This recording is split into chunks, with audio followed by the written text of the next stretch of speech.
Welcome to the Secret Underground Laboratory Recovery and Salvage, where rude mechanicals do magic. Hello, I'm Bronze Age, director of the Secret Underground Laboratory Recovery and Salvage. And today we're at the BF bench where the first order of business is talking about my new shop apron. Now, this is not a product endorsement, it's more of a product review. I bought this off of Amazon, under $40 with the shipping. It's got lots of wonderful pockets. You can put just about anything in them.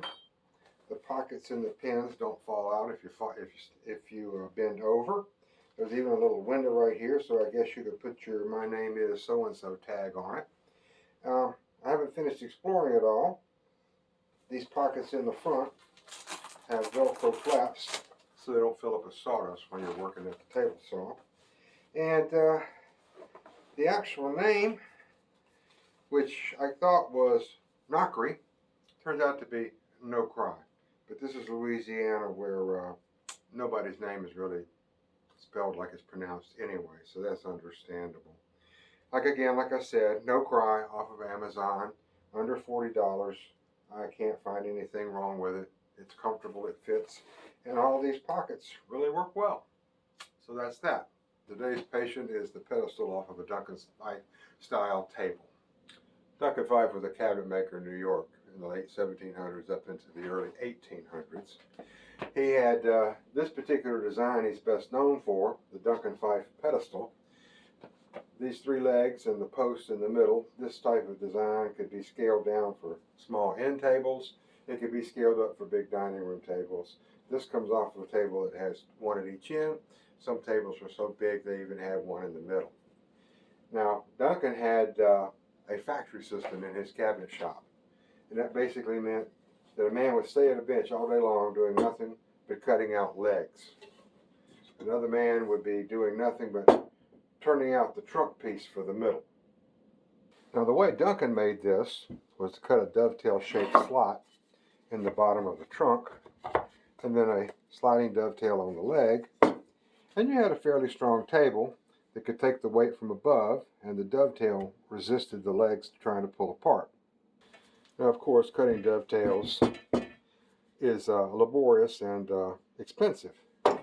So when this kind of work moved into the true furniture mill, they replaced the dovetail with a dowel joint, which just stuck on like that. And it worked well for holding the weight of the table. Unfortunately, it didn't have a lot of strength in this direction, because it was quite easy for those dowels to pull loose, break the leg. Now, this pedestal was definitely made in the mill with the dowel joints, and they're all still intact. And one good reason for that is these metal braces between the trunk and the legs. Now, I have done lots of repairs on these in the past, and part of that always involves fabricating something just like this so that we'll have something good and strong to resist that tension between the leg and the trunk. This is the first time I've actually seen one with factory-made steel braces. Of course, that leads us to the question of why is it here? Because there's one more inherent weakness in this design.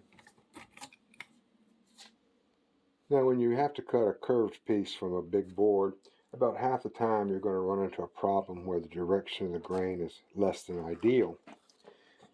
If you look at this piece here, these parts where these dark lines show the grain almost vertical, and it gets just about horizontal here and down here.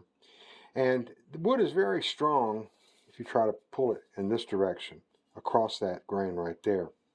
But any kind of tension which tries to pull these bands apart, that's very weak. If you were to make the leg out of a piece of wood like this, very strong in almost every direction. But if you were to make it with a piece like this, any kind of force which would pull it apart, such as like pushing down on the floor, or like in this case, the caster pushing up and the leg pushing down, that's a weak spot and something's going to break. The first part of this repair is gluing it back in place. Now, although that looks nice and clean, it will need to be clamped. And clamping curved pieces or angled pieces is always a problem So I've made a jig here with a little bevel that matches right there. And that will hold this board in place, because clamps can only clamp in a straight line. And so when you've got a curve or an angle to go around, you've got to create little steps.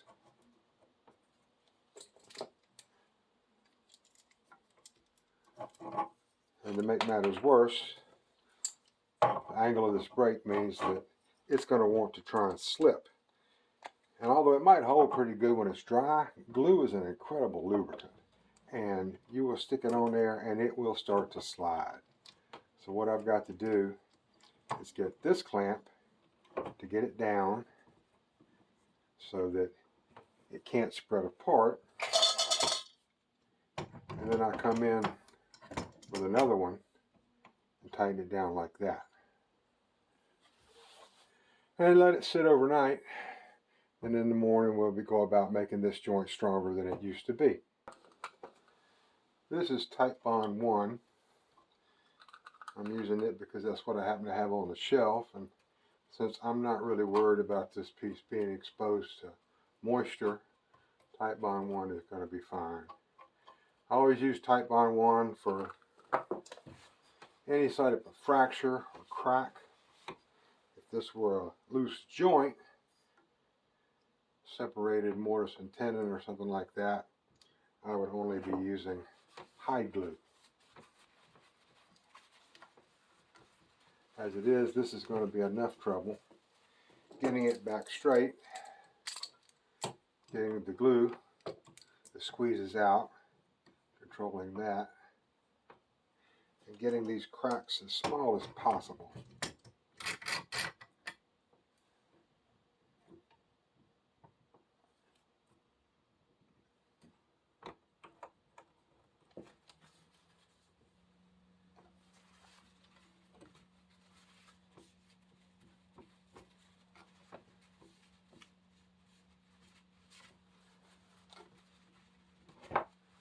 And so this will sit overnight, and then we'll go about the last operation of making it stronger than it was originally. Okay, it's a new day. I think this came out pretty nice.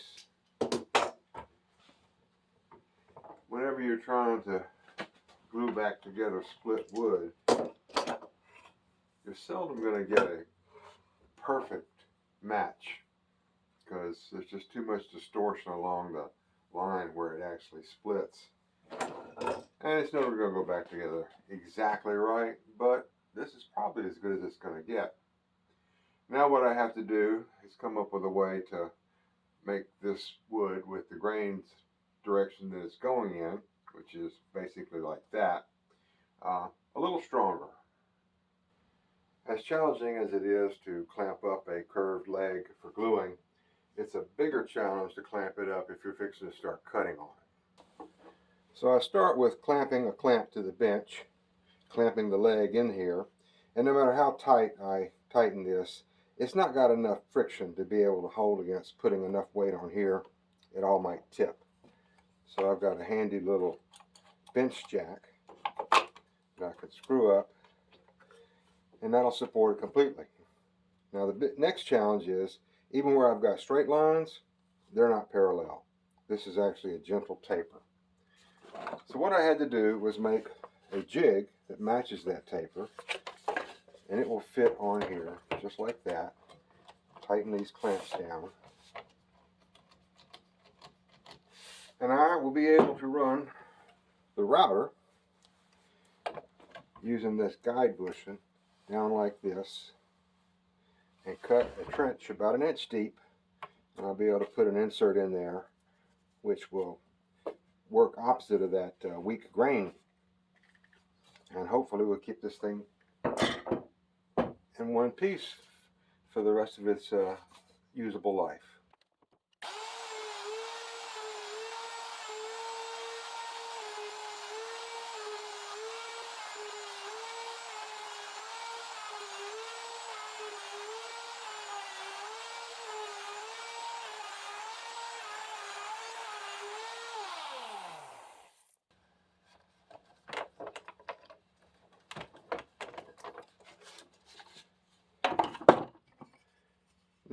take this piece of scrap mahogany, shape it a little bit more like the shape of this groove here, and the job is practically done.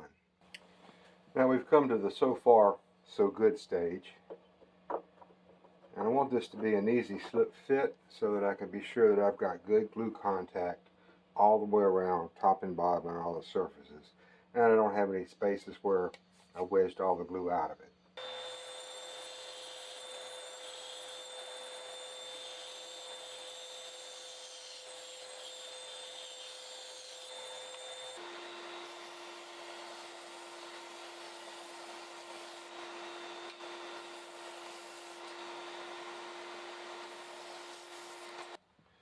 Now besides the glue, another reason for a smooth slip fit, especially when you're trying to repair wood that's been split or cracked, is you don't want your insert to be forcing the wood apart, putting more tension on it than it had to begin with. So all I need to do now is paint this up with some Titebond, because I will be using Titebond for this, and clamp it down nice and tight, let it sit overnight, and this job is done.